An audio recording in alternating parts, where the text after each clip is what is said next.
안녕하십니까. 북한을 켜는 뉴스 RF의 뉴스온입니다. 지난달 말 하노이에서 열렸던 두 번째 미북 정상회담. 많은 전문가들의 예상을 뒤엎고 결실 없이 막을 내렸습니다.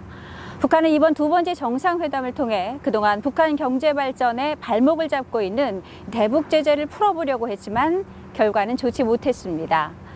기차로 4,500km를 달려와 빈손으로 돌아가야만 했던 김정은 북한 국무위원장은 평양으로 돌아가는 기차 속에서 어떤 생각을 했을까요? 노정민 기자가 전합니다. 대북 제재도 평양 내 권력층과 부유층이 직격탄을 맞았다. 김정은 정권의 통치 자금이 점점 바닥을 드러내고 있다. 대북 제재와 관련해 요즘 북한 내부에서 전해지는 소식입니다. 2016년과 2017년 북한산 석탄, 철광석, 수산물 등 주요 수출품을 전면 차단하고 원유와 석유 정제품 등의 수입을 제한한 유엔 안전보장이사회의 대북 제재 결의는 북한 권력기관과 김정은 정권의 급격한 수익 감소로 이어졌습니다. 대북 제재로 직격탄을 맞은 계층은 크게 두 부류. 우선 석탄, 철광석 광산이나 수산기지 인근의 노동자와 가족이 경제적으로 어려워졌고 무역회사를 통해 돈을 벌었던 평양 내 고위층과 부유층의 몰락으로 이어졌습니다. 결론부터 말씀드리면 북한 내부 상황은 날이 가면 갈수록 악화되고 있다. 이렇게 판단해도 될 겁니다. 평양에서 그 고위층, 부유층들이 나눠 먹었던 그런 원천 자체가 없어진 거지 않습니까? 미국 내 한반도 전문가들도 중국의 적극적인 동참으로 2017년 중반부터 대북 제재가 매우 큰 타격을 줬다고 평가합니다. 무역 감소에 따른 외화 부족은 김정은 정권의 통치 자금에도 큰 영향을 끼쳤습니다. 환율 안정을 위해 강력한 긴축 정책을 펼치다 보니 돈이 말라버려 북한의 우선 정책을 마음대로 펼칠 수가 없고 국영기업, 권력기관 산하 직원에 대한 처우도 형편없이 떨어졌습니다. They pay their workers almost nothing. They need to give big pay raise. They can't. So the government has a very, very tight budget. So I think that's putting big pressure on Kim Jong-un. 강력한 대북 제재에 따른 수익 감소로 점점 바닥을 드러내는 통치 자금. 또 특권층과 북한 주민 사이에서 확산하는 불만과 책임론 등에서 위기감을 직면한 김정은 위원장의 고심은 날이 갈수록 깊어질 수밖에 없어 보입니다. 네, 결국 대북 제재 완화의 열쇠를 쥐고 있는 측은 미국인데요. 문제는 미국 내에서도 대북 제재 완화에 대한 확실한 입장에 서지 않고 있다는 겁니다. 대북 제재에 대한 미국 내 전문가들의 의견을 한덕인 기자가 들어봅니다. 결렬로 마무리된 하노이 2차 미북 정상회담을 뒤로하고 앞으로의 대북 제재의 행보와 관련해 다양한 의견들이 나오고 있습니다. 대북 제재를 추가하여 더욱 강경한 입장을 보여야 한다는 의견들도 있는 반면 대북 제재의 추가는 북한을 더욱 비협조적인 태도로 만들 것이라는 주장도 있었습니다.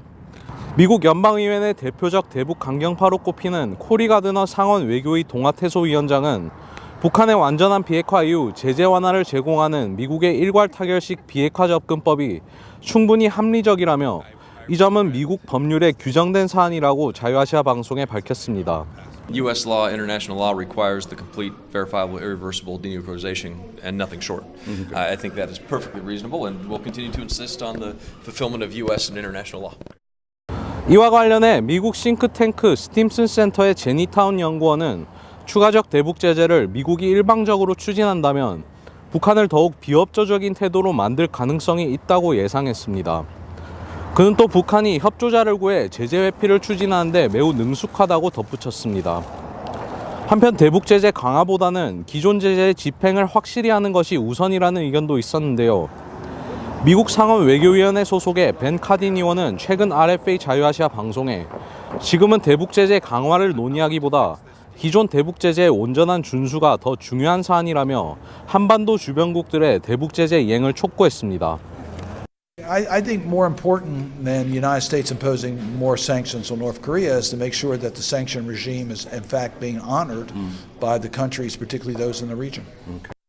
미국 워싱턴에 위치한 민주주의 수호재단의 데이비드 맥스웰 선임연구원도 최근 자유아시아 방송에 기존 대북 제재의 온전한 이행은 매우 시급한 사안이라며 제재의 온전한 집행을 위해 특히 중국과 러시아의 협조가 절실하다고 설명했습니다. I think enforcement of the current sanctions is really, really necessary, particularly financial sanctions against banks that are and front companies that are really laundering money for the regime.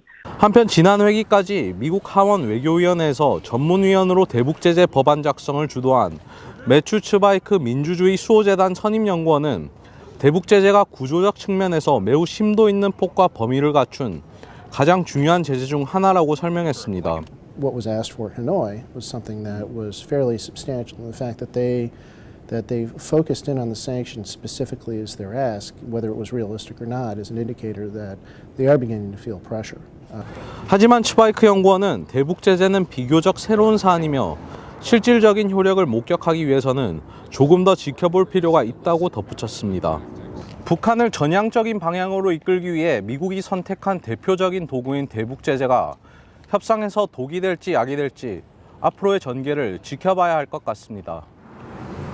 제2차 미국 정상회담이 성과 없이 끝났고 트럼프 대통령과 김정은 위원장이 언제 또다시 만나게 될지도 불투명한 상황입니다. 하지만 대북 제재의 효과가 서서히 현실로 나타나는 지금 시간에 쫓기는 것은 바로 북한인 것 같습니다.